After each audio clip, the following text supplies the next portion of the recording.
But I would hope that the majority of people, at least when they read something like this, they can immediately go, you know what, this isn't natural, this isn't normal, this isn't the way that things should happen. And I'm not beholden to my mum anymore. I'm an adult. And one of the magical things about becoming an adult is you can actually make your own decisions. Welcome to Mom Alternative.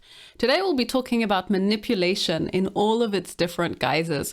We'll cover the pressure to have a C-section, a mother who inserts herself in everything, trying to dictate what someone else does with their phone, breaking up with your boss, and finally fighting with your husband. Our first one, a very short one, is titled, Why Do OBs Push C-section So Much? Very annoying. My doctor's office already brought it up and I'm only 30 weeks pregnant. Now, as I've already said multiple times, I'm very much on the side of everything natural. And I tend to think that while there is, of course, a place for medical intervention, that should be the last resort under all circumstances. If there is a possibility to birth naturally, then I would always choose to birth naturally for myself. That said, you can really tell that the numbers of C-sections are very, very different from country to country. Even within countries, they're very different from hospital to hospital. And generally speaking, the number of occasions, like the actual statistics in terms of how many women require a C-section, those statistics don't actually change all that much. And so a lot of the variation happens is in what I would call either elective C-sections, so people choosing to do C-sections, or doctors whose threshold for calling a C-section is much, much, much, much lower than a different doctor, for example. And it's kind of a shame in many ways because C-sections are actually a medical wonder. It is really amazing that we have discovered that we found a technique and a way to allow women who are unable to give birth naturally for any reason, a pretty safe way to give birth despite that. And it's pretty safe for the mother, it's pretty safe for the baby, even if it's not, the most ideal, picturesque kind of birth. The fact that we have C-sections as a tool is pretty impressive. Now, the problem is when all of these tools that we now have access to, and they're there and they're impressive and they're amazing, now we start to rely on them. And we start to rely on them in many ways, I think, out of a desire for convenience. And so I would question really obstetricians who properly pressure their patients to have a C-section. I would always wonder what exactly is their motivation for that. And it's going to sound cliche, but I guess that some amount of their motivation is money, just because a C-section is going to bring more money for the hospital, for the and for the doctor than not doing a C-section. Maybe you can argue that some amount of it is legal liability. So if something goes wrong with a natural birth and they didn't do a C-section when they should have, then there's a legal liability there. And I assume that some amount of it is really just convenience. So one of the things that people seem to really struggle with when it comes to giving birth in general is that there's a whole 4-5 week time span where it's pretty normal to give birth at any point within that span. And that's a long time. So if you want to be able to plan things a little bit better, if you want to be able to plan it around your holidays or whatever, then scheduling a C-section is a much, much easier way to do that. That's also one of the reasons why elective inductions have gotten so popular lately, because they're a lot more convenient for people. Now, obviously, we don't understand to a very large degree what the actual impact and what the result of these things are. So what is the difference between a child that is born via C-section and the same child born via a natural birth? We really have no idea. We do know that there are statistics in terms of things like immune system and how often kids get sick and so on, that there is some impact that happens if you end up being born via C-section instead. And the combination actually of C-section plus breastfeeding, or not breastfeeding even, so formula feeding, is much, much, much worse for a child than the alternative, which would be a natural birth with breastfeeding. So we don't understand why, we don't know where that comes from. But that's kind of one of the fundamental, really frustrating points about this. If you end up with a doctor who's really pressuring you and trying to manipulate you into it, then I think a lot of people have this natural fear. They already have quite a bit of fear associated with giving birth already because of the way that we talk about it on a societal level. And then your doctor comes along and says, hey, do you want a C-section? Maybe we should do one. Then a lot of people will go, okay, maybe I should do one. You know, would my doctor be suggesting that to me if it wasn't necessary? And that's obviously the conversation that you really need to have with your doctor. It's one that no one can make the decision for you. Only your doctor can advise you, and hopefully they have an actual good reason for it. They're not just suggesting it for the sake of it. But that's really the question. I wonder how much of this conversation, when it happens, and especially this way, like you can tell from OP's case here, for example, that it's way too soon to even think that a C-section might be necessary. So there's nothing in terms of, for example, the baby size, like you have no idea at this point. If there's nothing in terms of like blood pressure, that she needs to end the pregnancy earlier, so she needs to give birth sooner. Like there's no hints that there's anything actually going wrong with her pregnancy, and therefore the only assumption is that the doctor is suggesting this just for their own convenience. And I think that it is inherently manipulative, because they prey on your fears and anxiety as a mother, especially if you're a new mother, if this is your first baby. And so that's how I feel about this one. You can see some of the responses from some of the other people. One person says, because they're liable for anything that happens to the baby during a vaginal delivery, I won't list all the things that can go wrong because we all have enough anxiety, but pretty much they're trying to avoid these things and avoid them failing on their liability. Avoid them falling on their liability insurance. So it boils down to insurance and lawsuits usually. Bummer, I know, but it's the truth. And I do wonder, like, I haven't heard of so many cases where people really sued their doctor for not calling a C-section when they should have. And somehow, like, I don't know, maybe there are a lot of cases out there. I would be interested to hear if anyone has come across any. Next person also says, as my friend put it, they can get in legal trouble for not performing a C-section that was needed, but they will not get in legal trouble for performing a C-section that was not needed. It scared me. I'm with a midwife now in a birth center, and they have a backup doctor who can perform C-sections only in case of actual emergency. The C-section rate at my birth center is 7% of all births, while normal hospitals, it's almost half. And that's one of the really interesting things about C-sections, actually. If you're going to decide to give birth somewhere, and you want to avoid a C-section, then one of the things that you can use to rely on that to judge, I guess, whether a particular hospital or a birthing center or whatever is the best place for you, is to look at their C-section rates, because they differ, like I said, intensely from hospital to hospital. One person says they may just be going over routine info, but most of the time C-sections are used as a last resort. I find it very odd your doctors are pushing it on you. It's considered major surgery. And I really appreciate this comment, because somehow people have developed this idea that C-sections are a lot lighter and easier on your body than a normal natural birth, which I don't quite understand it. Like, even if you tear from a normal birth, the size of the tear is usually quite small, and the kind of the layers of muscle and skin that it goes through are also pretty small, whereas obviously a C-section goes all the way from the outside straight into your uterus. It's a pretty deep incision. It's a pretty big incision. Now, obviously, again, I'm not trying to scare anyone. If you need to go through a C-section, then that's what you need to do. And if you want to birth naturally, then also that's, I find that the optimal way anyway. But it's really strange how we've developed this idea that a natural birth is much more scary than going through a C-section. And you'll see here one person replies to her. She says, agree, I wanted to have one because I was scared of vaginal birth, but my OB refused it if there's no medical reason. And hey, at least there are some good doctors out there who'll be like, nah, that's not the best possible idea. One final comment from this one. She says, another reason is because it gets you in and out faster. Birth is treated like a business, unfortunately. There was a study done in Canada. They brought a new head of OB into a hospital who believed that C-sections should be the last resort, and the C-section rate declined by 30%. She told her attending OBs that they are only to be performed when medically necessary, and she changed the entire narrative of birth at that hospital. Pretty wild. Now, it's a shame that this person did not actually link directly the case that she's talking about. I haven't come across it.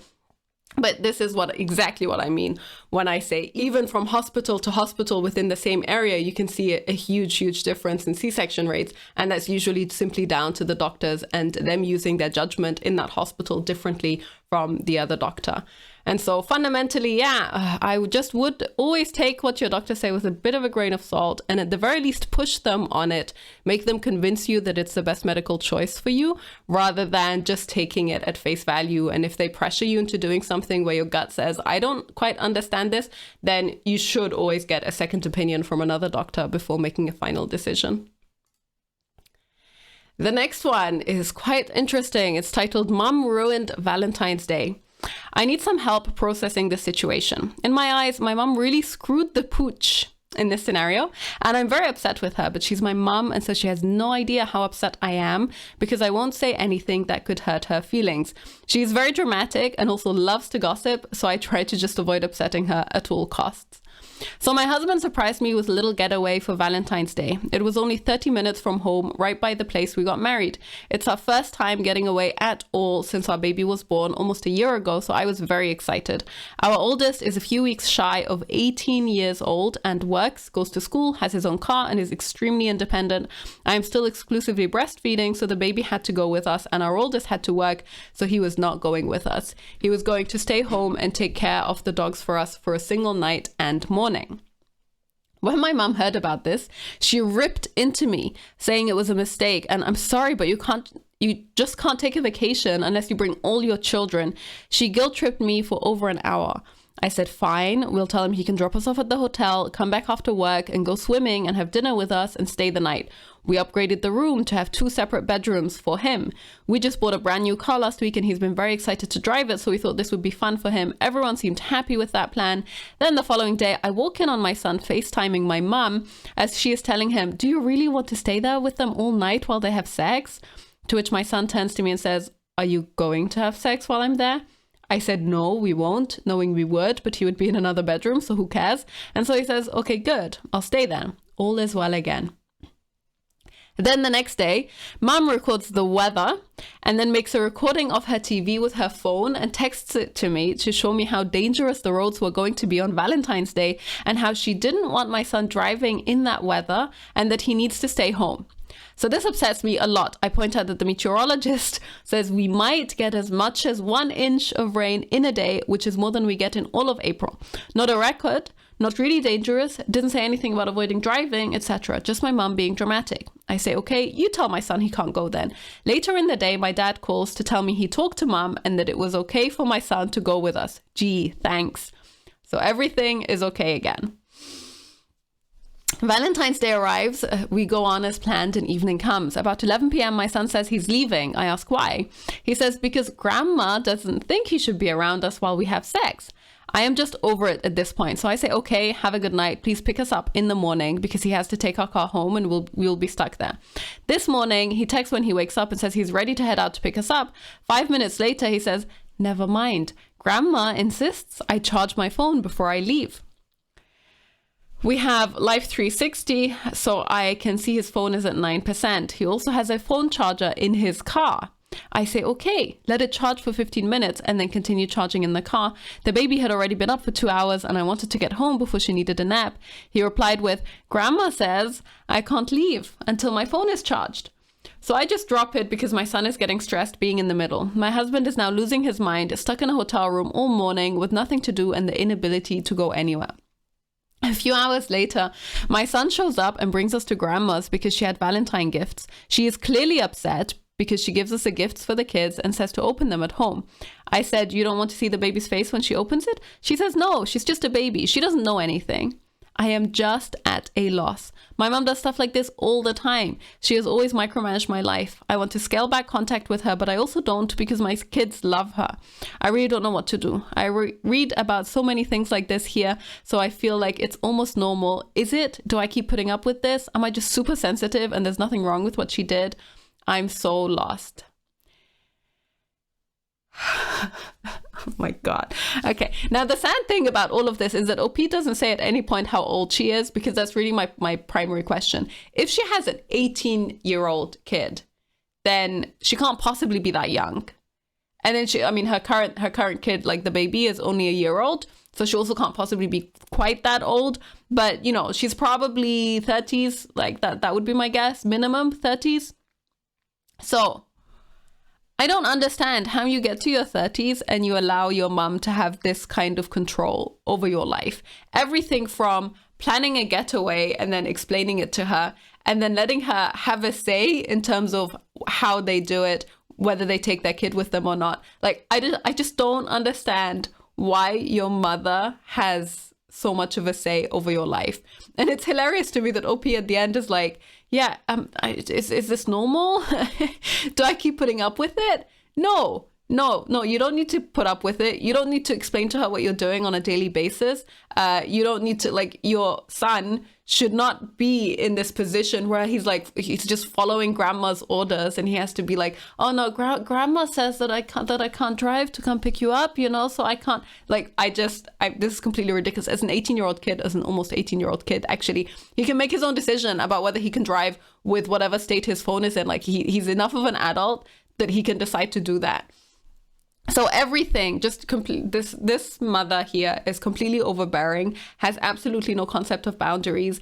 And dear OP, I don't understand how you're letting her get away with this, but you should put a stop to it. You should definitely put a stop to it. I don't even understand how her husband puts up with it, to be honest. Because if I had a mother-in-law who was like this, I would completely lose my mind. I don't even understand how the kids put up with it. Again, the 18-year-old son who just does what his grandma says because he doesn't want to be involved in a fight between them. Even this part about her recording the weather and saying, guys, you can't drive, it's going to be too dangerous. Again, you're grown adult people. You can make your own decisions. You can tell her to butt out and you don't care. And you can just stop answering her phone calls for a week and then go back and see her again if you want. Like, this is not that complicated. So this is one of those situations that completely boggles my mind. It's a level of manipulation that I actually don't understand how people fall for it. Like, it's so obvious. It's so blatant. She does it through the kids as well as directly to your face. And for whatever reason, at every single point, OP just goes along with it. Like, there's this part where she says here, for example, about the weather, and OP's already upset. She's had to change her plans, and then instead of being like, no, I don't care, we're just going to go, she says, oh, okay, you tell my son that he can't go then. And then the dad talks to the mother, and then they change their mind. Like, why are you even letting them have a say? You could have just said, no, thanks, bye, and hang up. And that's it. And it doesn't matter. And then you tell your son, you know what? She's probably going to call you. She's going to try and freak you out. Just ignore her, please. She doesn't have a say anymore in what we decide to do on our little mini holiday. That's it. That's all there is to it. God, people are just like, they just act like kids. And then they let their parents continue to treat them like kids when they're in their 30s. And I don't understand it at all. And see some of the comments here. Why are you constantly changing your plans based on your mother's opinions? Why is your son listening to his grandmother over you? I don't get that. At some point, you'll have to start doing what you want, regardless of what your mom thinks. This is your life, so live it on your own terms. If she gets upset, let her. Sounds like she gets upset a lot, so she should be used to it by now. She'll be okay, and so will you. And like, that's pretty simple, right? Like, that's not a very complicated thing to do. You just don't tell your parents what your plans are if you don't want them to, like, if they can't control themselves when it comes to telling you how to change them or what to do with them. One person here replied, I thought this was really interesting. She says, my mom is so much this down to the recording the Weather Channel on her phone and sending me videos. She's done this to me my entire life. And when I got pregnant, she became unbearable, literally gave me a panic attack after trying for years to get pregnant. I was the same way, never wanting to upset her because I would end up feeling bad or being manipulated or because it was too much of a hassle to deal with her mood as a result for weeks. I finally started therapy and learned boundaries, and I set them. And it was really ugly for a while, but I started caring less and less and putting myself and my family first, and I can finally breathe for the first time in 36 years. 36 years. God damn it. Now, I appreciate that sometimes, some people really do need therapy to understand that they should have boundaries and that their parents don't need to control their life. But I would hope that the majority of people, at least when they read something like this, they can immediately go, you know what, this isn't natural, this isn't normal, this isn't the way that things should happen. And I'm not beholden to my mum anymore. I'm an adult. And one of the magical things about becoming an adult is you can actually make your own decisions. The next one is titled, Mother-in-law Refuses to Lock Phone. Apparently my mother-in-law doesn't have a PIN code or a Face ID on her phone.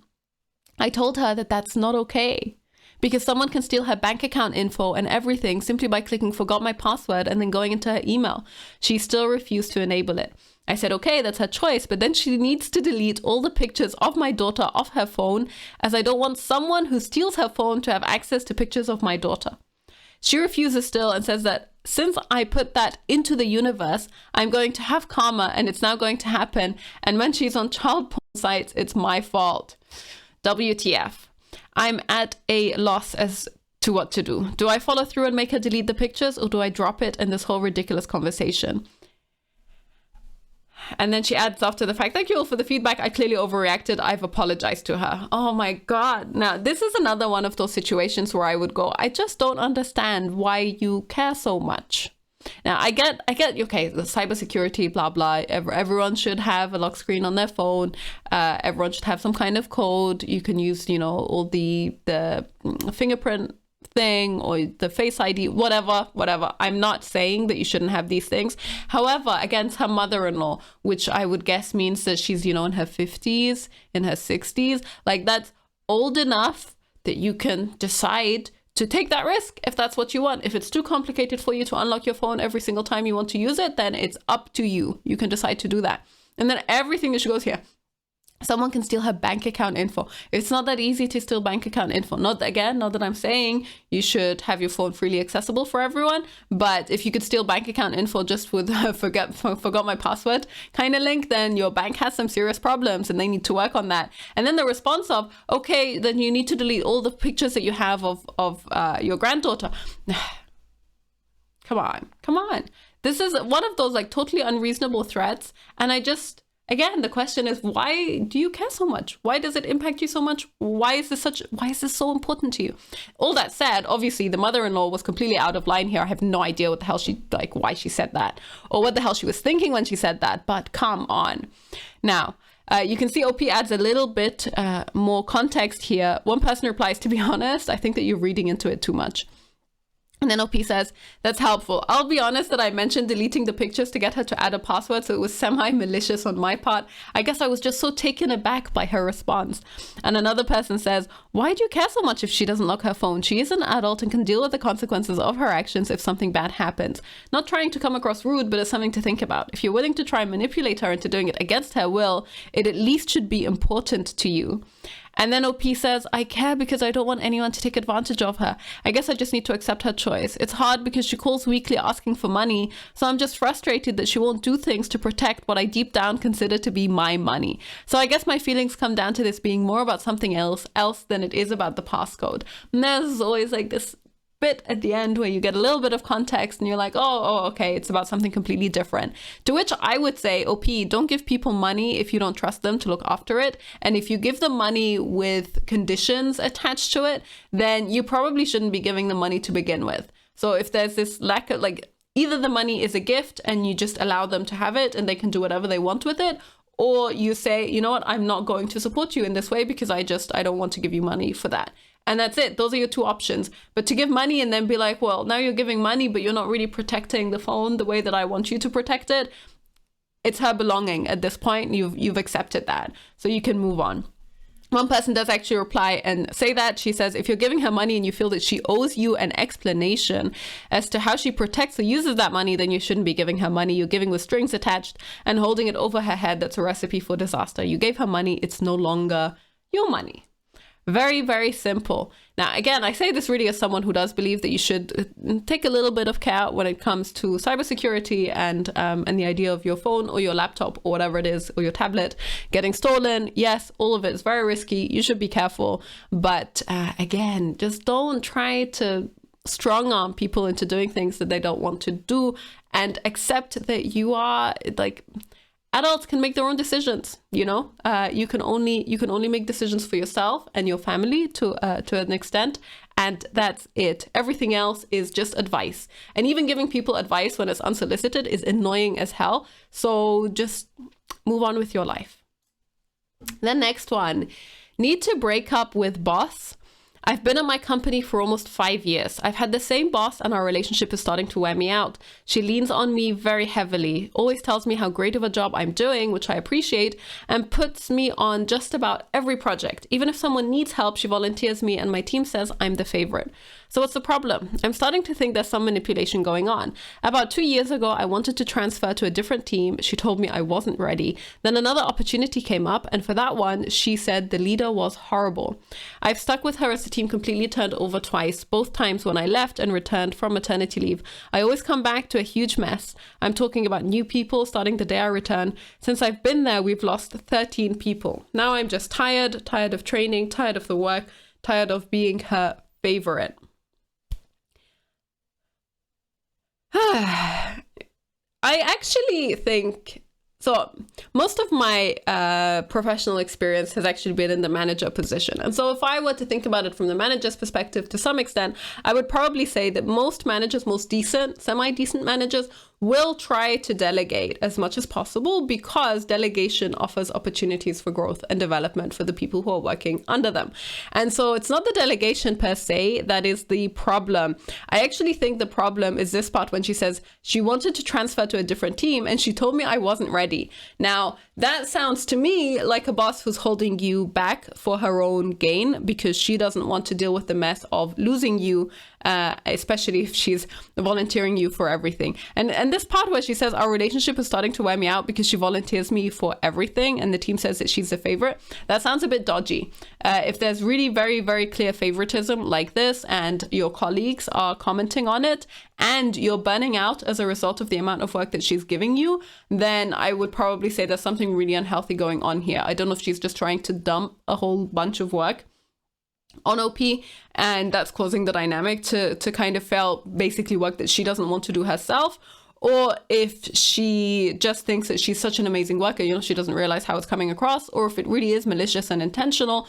I don't know. But if I were OP, I would probably either have a conversation with her and say, hey, I don't understand why this is happening. If it's been years, and she says she's been into a company for 5 years now, it's a long time. She already wanted to move on 2 years ago. I would honestly probably just look for a different job and move on with my life. And it probably sucks for the company, to be fair, but this is one of the things that companies need to learn, which is that if you have bosses in positions and they're manipulative and they exploit the people that are working under them, then you're going to end up losing a lot of workers, and that's just part of life. Now, some of the comments here, I had a very similar situation at my previous job. I was working with that company for 5 years, and initially my boss was very attentive and hardworking. Then over time, she gradually got worse. The year before I left, I was essentially doing her job as well as mine with zero pay increase. She had a health scare, so I didn't mind helping out, but once she was cleared, she still stopped showing up and continued to rely heavily on me. At one point, I did go to our superior, but nothing was done. I finally realized I was not being valued and was overworked and underpaid. I ended up finding a much healthier work environment with a significant pay increase, so I quit my job. It's no surprise my boss quit a month after I left due to the amount of responsibility she had to take on with me leaving. I recently spoke with an ex-worker from that company, and she said once I left, it was very obvious how much I was doing. I would suggest looking for a new job because I can't tell you how freeing it is to be with a company that values me and does not overwork me. The work-life balance is amazing and I'm happy at my job now. Good luck. And OP says, oh yes, I'm looking now. I'm hoping to find the same as you. This department has literally lost 14 people since I've been there. It seems to be constant chaos and I'm just over it. And this is really the fundamental thing about all jobs. I just don't understand why you would ever stay in a job for so long that not only do you get tired and exhausted and burnt out, but you're also underpaid. You don't feel valued or appreciated. You're just frustrated and annoyed at the job. Then, of course, I say this again from a position of privilege. I understand that sometimes you have dependents, you need the job, but I would always just be looking under 100% of circumstances, and I cannot imagine that you're looking for 2 years and can't find anything. So this is one of those cases where people will take from you as much as you let them take from you. And so the primary learning for OP is, you know what, the moment that you have the feeling or the impression that your boss is intentionally holding you back in your career, then that's a giant red flag for that boss and for that company, and you should look for a way to get out from under them, because otherwise they're holding you back, right? You will never be able to achieve your potential career-wise. The last one is titled, Was I in the Wrong? Just had a date night with my husband that went so wrong. We went to a busy local restaurant and sat at the bar while we waited to be seated. They estimated 30 minutes, an hour and 2 drinks for myself later. We were still stuck at the bar. So I went up to the hostess and explained the situation, asked how much longer it would be. The hostess caught an attitude and replied in a super rude tone before I could even finish asking my question that the kitchen was backed up, would be 15 more minutes.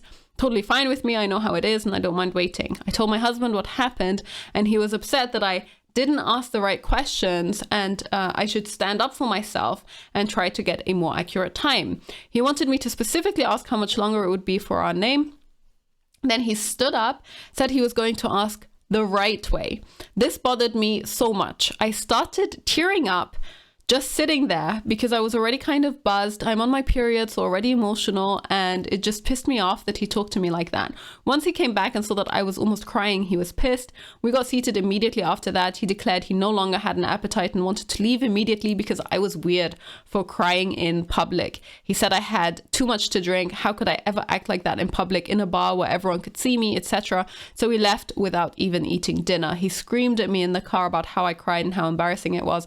I decided I had enough and tried to open the car door to get out. We were literally in the parking lot. He was barely moving the car. Of course, he freaked out, calling me crazy. My parents lived 2 minutes from the restaurant. I was totally fine waiting in the parking lot for my parents to pick me up. They were babysitting, and I just couldn't take it anymore. I wanted to get away from him that second. We ended up just going home without eating, date night ruined. Husband called me emotionally unstable, said he's never drinking with me again, etc. I'm in shock of what just happened. Was I really in the wrong to tear up while sitting at the bar? I didn't full on cry, didn't even have a single tear go down my face. I was stuck in the corner seat against the wall where no one could see me anyways. I literally had 2 cocktails. I hardly ever drink, maybe 3 drinks or less in a month. Yet my husband pinned it on me like I was an emotionally unstable woman who couldn't handle her alcohol. Husband's currently not speaking to me and most likely won't for a few days. I'm so sad. I wore a new outfit and was so excited for us to finally go out. Sorry for posting this rant here, but I feel like I have whiplash from how fast that all happened. Okay, now you hear OP's telling of the story, and I think if you already have like a critical brain cell in your brain, then you will already realize that there's something dodgy about this. So he says, hey, you didn't ask the right questions, which I assume is how long will we be waiting? And especially if she went back to him and said the hostess was super rude and I didn't even get to ask her what I wanted to ask. So she said it's still going to be a while. Then, it sounds reasonable for him to be like, okay, I'm going to get up and I will ask her. And then she starts crying because she says she was buzzed. So she admits that the alcohol was getting to her. She's on her period, so she's already emotional, and she was angry. So she already has like all these excuses backed up for why she had such an intensely emotional response to something that it seems like a pretty normal event that could happen at any time. Yeah? And then this is where I kind of go completely insane. She says he completely flipped out at her in the car. So she opens the door while he's driving, while the car is moving, and tries to get out. And obviously he completely flips out even more. Does not help the situation in any way. Now, if I were having a fight with my husband and he was driving and I tried to get out of the car while it was driving, I think he would also go completely bonkers insane on me. And I think that would be pretty fair, to be honest, because that's a really unreasonable response to that situation. Again, even if it's a terrible fight, and I know terrible fights are awful, and it's normal to have this reaction where you're like, I want to retreat from this situation. I don't want to be here anymore. I think you can say, okay, you know what, let's take a breather, calm down, and get home, and then we can talk this out. And you could have said that instead. But instead, she kind of was like, okay, I'm just going to get out while he's driving. It's just, oh my God. Oh my God. So as far as I'm concerned, OP here sounds extremely manipulative, very strange. You can already hear the defensiveness in the way that she writes it and the way that she says it. I literally had 2 cocktails. I hardly ever drink. No one could see me anyways. He made it out to be like I was an emotionally unstable woman who couldn't handle her alcohol. And like, as far as I can tell, yeah, that's kind of how you come across. All that said, this is people always have these giant fights over things that are in and of themselves pretty small and pretty minor. This is not the type of situation or scenario that should blow up like this. You could have both stayed calm. Yes, you could have gotten annoyed, but you could have just gotten up, gone to a different restaurant, or you could have said, hey, okay, we'll wait it out. It's fine. It's not a big deal. Maybe we'll get an appetizer and just sit here and snack some, and we'll just have a good time with each other. Obviously, it sucks when situations that you're looking forward to end up going like this. But as far as I can tell, it's like, yeah, okay, the husband flipped out and that's not cool. And, no one wants to be shouted at for any reason. And yeah, maybe he was really touchy about it being in a public setting, and that made him much more sensitive than he would be otherwise. But fundamentally, like, come on, this is crazy. And you can see here the comments. People are like, your husband is emotionally unstable and also abusive. Your husband is Unstable is the next one. Your husband was incredibly abusive to you tonight. I take it he's been like this before. So a lot of people are like, he's definitely in the wrong, and you know, he's completely insane, he's completely crazy. And I don't understand if, like, maybe they didn't actually read what happened, but I would be like, yeah, this sounds a bit dodgy. You know, some people are like, hey, he micromanaged her words and feelings, criticized her for nothing, canceled dinner, called her name, screamed at her, told her it was her fault, and now he'll give her the silent treatment for days. He's a lunatic. And I'm like, oof, oof, oof. I mean, I kind of think that trying to get out of a moving vehicle makes all of that, just puts it a little bit into perspective, because I don't know what's going through your head that you think is acceptable to get out of a car while it's moving. Like, that's a pretty terrifying situation to put yourself into. Now, luckily, there is one person who is not on their side. This person says, I guess I don't see how he's abusive. I definitely think it's weird to sit at the bar and cry because he said you should stand up for yourself. I mean, I get some people are non-confrontational, but damn, my husband is non-confrontational. He never speaks up for himself in situations like this. My husband would have been like you and let the workers give him the runaround in this situation, and I would have been like your husband. And if you would have tried to get out the car while I was moving, I would definitely think you're either drunk or crazy. Right?